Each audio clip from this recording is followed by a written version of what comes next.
Fraction. दूसरी ज़बान में ना फ्रैक्शन को हम बोलते हैं कसर। क्या बोलते हैं? कसर। जैसे 3/4, 1/2 इस तरह के जो नंबर होंगे जिनमें क्या होगा, बट्टे के ऊपर भी कुछ रकम होगी, नीचे भी कुछ रकम होगी, तो इस तरह के नंबर को बोलते हैं फ्रैक्शन, कसर, या दूसरे अल्फाज में नातिक नंबर। क्या? नातिक नंबर। नातिक आदाद, नातिक नंबर। अंग्रेजी में नातिक नंबर को रैशनल नंबर बोलते हैं। क्या बोलते हैं? Rational number. रैशनल नंबर, ठीक है। उर्दू में इसको नातिक आदाद बोलते हैं और अंग्रेजी में इसको बोलते हैं रैशनल नंबर, ठीक है। इसका दूसरा नाम कसर भी है और कसर को अंग्रेजी में फ्रैक्शन बोलते हैं। क्या बोलते हैं? फ्रैक्शन। तो अब हम इसकी डेफिनेशन देखते हैं, इसकी तारीफ करते हैं। अच्छा, तारीफ को इंग्लिश में डेफिनेशन कहते हैं, तारीफ को इंग्लिश में डेफिनेशन कहते हैं, ठीक है। अगर वो कहता है जी इसकी डिफाइन करें, इसकी तारीफ करें, तो बात सेम है, ठीक है। तो अब आप लोगों ने करना क्या है? करना ये है कि जब वो कहे कि डिफाइन करें, डिफाइन अ फ्रैक्शन, तो इसका मतलब ये है कि आप कसर की तारीफ करें, कसर की तारीफ करें। बात समझ आ रही नहीं आ रही? यानी इंग्लिश में आपसे वो ये पूछते हैं डिफाइन अ फ्रैक्शन, तो डिफाइन का मतलब तारीफ और फ्रैक्शन का मतलब कसर, यानी कसर की तारीफ करें, ठीक है। या define a rational number, rational number या नातिक अदाद की तारीफ करें। बात समझ आई नहीं आई? जहाँ पर डिफाइन का वर्ड इस्तेमाल होगा वहाँ आप तारीफ करेंगे। तो हम इसकी डिफाइनिंग करते हैं या इसकी तारीफ करते हैं।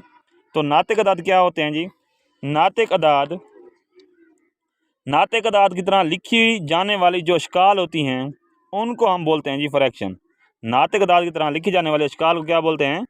फ्रैक्शन। इसकी मिसाल है जी, मिसाल के तौर पर 1/2 है, 3/4, ये हमारे पास कोई दो नंबर हैं, ठीक है। अच्छा, आप देखें कसर, अगर कोई से दो नंबरों को P/Q की शक्ल में लिख दिया जाए तो उसको कसर कहते हैं, ठीक है। कसर या फ्रैक्शन की तारीफ, अगर कोई से दो नंबरों को P/Q की शक्ल में लिख दिया जाए तो उसको क्या बोलते हैं? कसर बोलते हैं, ठीक है। इसमें P और Q क्या हैं? कोई दो नंबर हैं, ठीक है। अच्छा, यानी हमारे पास कोई दो नंबर होंगे, उनको P/Q की शक्ल में लिख दिया जाए तो उसको क्या बोलते हैं? कसर बोलते हैं। कसर में जो P और Q है ये भी कोई दो नंबर हैं, जैसे 5 है, 7 है। समझ आ रही बात नहीं आ रही?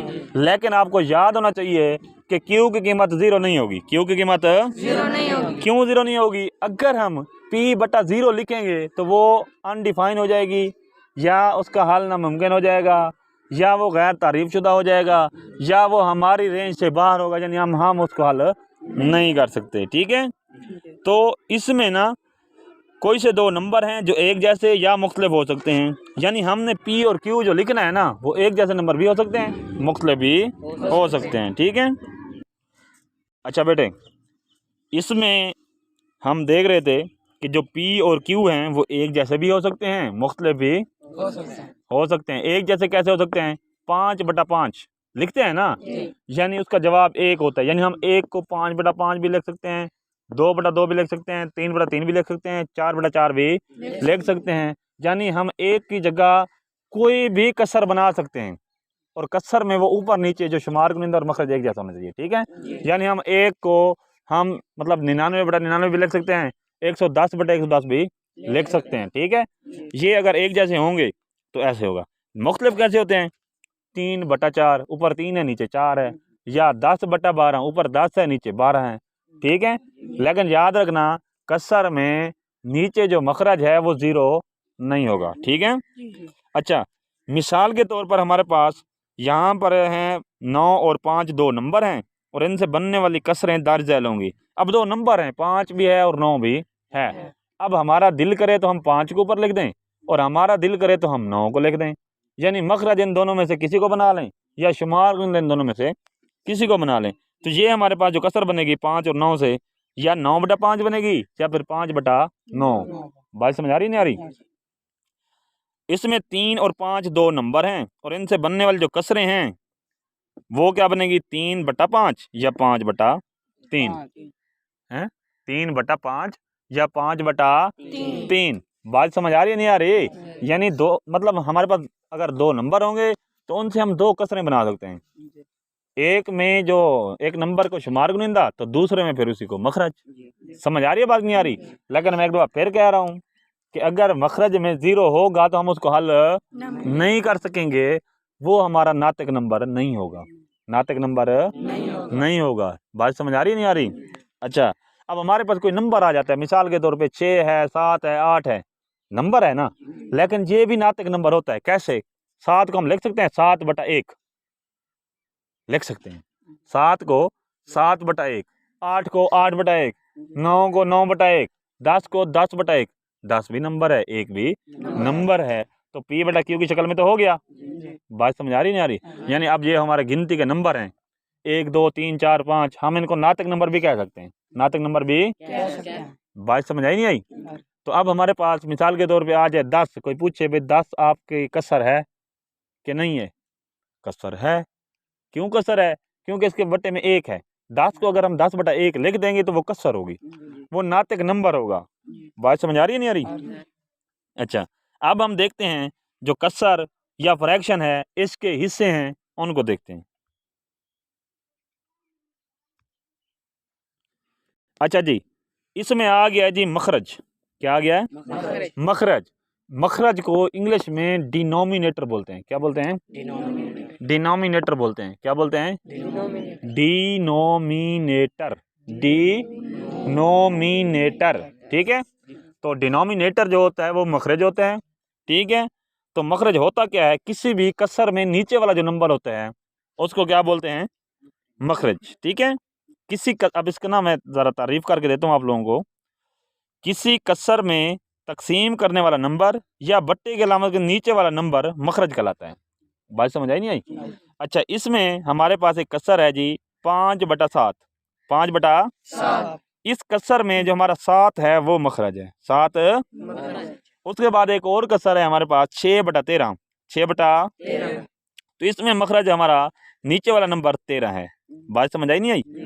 इसके बाद अगर देखें तो हमारे पास एक कसर है 31/29। 31/29, तो इसमें हमारा नीचे वाला नंबर जो 29 है वो मखरज है। वो क्या है? मखरज। अच्छा बेटे, मखरज के बाद दूसरी जो चीज़ है वो है शुमार कुनिंदा। शुमार कुनिंदा को इंग्लिश में न्यूमीरेटर बोलते हैं। क्या बोलते हैं? न्यूमीरेटर, ठीक है। क्या बोलते हैं? न्यूमीरेटर, ठीक हो गया। अच्छा, शुमार कुनिंदा होता क्या है? किसी कसर में जो हमारा ऊपर वाला नंबर होता है जिसको हम तकसीम कर रहे होते हैं, ठीक है। मखरज में हमने देखा था तकसीम करने वाला नंबर, और शुमार कुनिंदा तकसीम होने वाला नंबर। बात समझ आई नहीं आई? अब इसकी ज़रा तारीफ देखते हैं, इसकी डिफाइनिंग देखते हैं क्या होती है। किसी कसर में तकसीम होने वाला नंबर या बट्टे की अलामत के ऊपर वाला नंबर शुमार कनिंदा कहलाता है। क्या कहलाता है? ठीक है। किसी कसर में तकसीम होने वाला नंबर या बट्टे की अलामत के ऊपर वाला नंबर शुमार कुनिंदा कहलाता है। इंग्लिश में इसको न्यूमरेटर बोलते हैं। क्या बोलते हैं? अब हम मिसाल देखते हैं। मिसाल के तौर पर हमारे पास एक कसर है 5/7। 5/7, इसमें जो ऊपर वाला नंबर 5 है वो शुमार कुनिंदा है। उसके बाद हमारे पास एक और कसर है 6/13। 6/13 में जो ऊपर वाला नंबर 6 है ये शुमार कुनिंदा है। उसके बाद हम एक और कसर देखते हैं 31/29। 31/29, इसके ऊपर वाला जो शुमार कुनिंदा 31 है वो शुमार कुनिंदा है, ठीक है। ऊपर वाला जो नंबर 31 है वो क्या है? शुमार कुनिंदा। मखरज और शुमार कुनिंदा क्लियर है? Like fraction. लाइक, ये इंग्लिश का वर्ड है, लाइक फ्रैक्शन। इसको उर्दू में हम मखरज कसरें कहते हैं। लाइक फ्रैक्शन को उर्दू में हम मखरज कसरें कहते हैं। अच्छा जी, अब ये कौन सी कसरें होती हैं?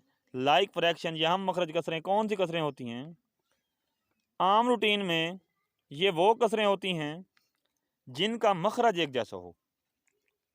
जिनका मखरज एक जैसा हो। हमारे पास कुछ कसरें हैं जिनका मखरज एक जैसा है, तो वो लाइक फ्रैक्शन या हम मखरज कसरें कहलाती हैं। इनकी मिसाल में देखें तो 3/5, 4/5, 1/5। तमाम कसरों का जो मखरज है वो क्या है? 5। क्या है? 5। इनके अलावा आप और भी मिसालें बना सकते हैं। 1/8, 2/8, 3/8, 4/8, 5/8, 6/8, 7/8 और 8/8।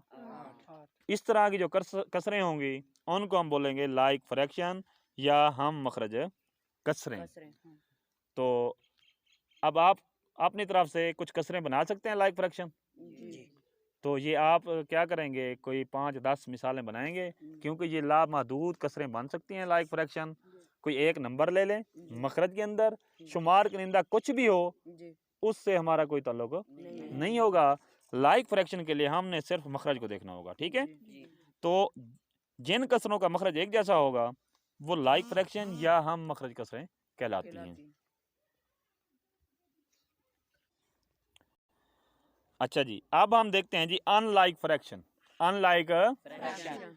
अनलाइक फ्रैक्शन इंग्लिश का लफ्ज़ है, इसको उर्दू में हम गैर हम मखरज कसरें कहते हैं। गैर हम मखरज कसरें। कसरें कहते हैं। तो लाइक फ्रैक्शन आपने पढ़ा, वो ऐसी कसरें थी जिनका मखरज एक जैसा था। जी। और ये अनलाइक फ्रैक्शन जो होंगी, इनका जो मखरज है वो मुख्तलिफ होगा। क्या होगा? मुख्तलिफ। मुख्तलिफ को इंग्लिश में डिफरेंट कहते हैं। क्या बोलते हैं? डिफरेंट। डिफरेंट। डिफरेंट जो हमारा डिनोमिनेटर होगा, तो उसमें जो हमारी कसर बनेगी वो अनलाइक फ्रैक्शन होगी। तो इसकी डेफिनेशन को देखते हैं। तो डेफिनेशन है जी, ऐसी कसरें जिनका मखरज एक जैसा ना हो। जिनका मखरज एक जैसा ना हो। इनकी अगर मिसालें देखें, 1/2, 4/7, 3/5, ये हमारे पास 3 कसरें हैं। जी। इनका मखरज एक जैसा नहीं। नहीं है। 5, 7, 2 डिफरेंट नंबर हैं, जी। ठीक है। ये एक दूसरे क्या हैं? मुख्तलिफ हैं। इसलिए इनसे बनने वाली जो कसरें होंगी, जिनके मखरज में ये नंबर होंगे, तो वो अनलाइक फ्रैक्शन होंगी।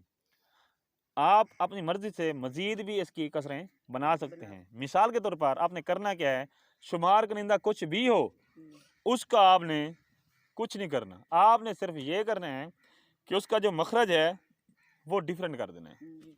एक का 2 है तो दूसरी का 3, चौथी का 4, 5, इस तरीके से जितनी कसरें आप बनाना चाहें बना सकते हैं। ये थी अनलाइक फ्रैक्शन या गैर हम मखरज कसरें। उसके बाद हमने देखना है proper fraction. Proper fraction. Urdu में इसको बोलते हैं जी वाजिब कसर। उर्दू में इसको क्या बोलते हैं? वाजिब कसर। और इंग्लिश में इसको बोलते हैं जी प्रॉपर फ्रैक्शन।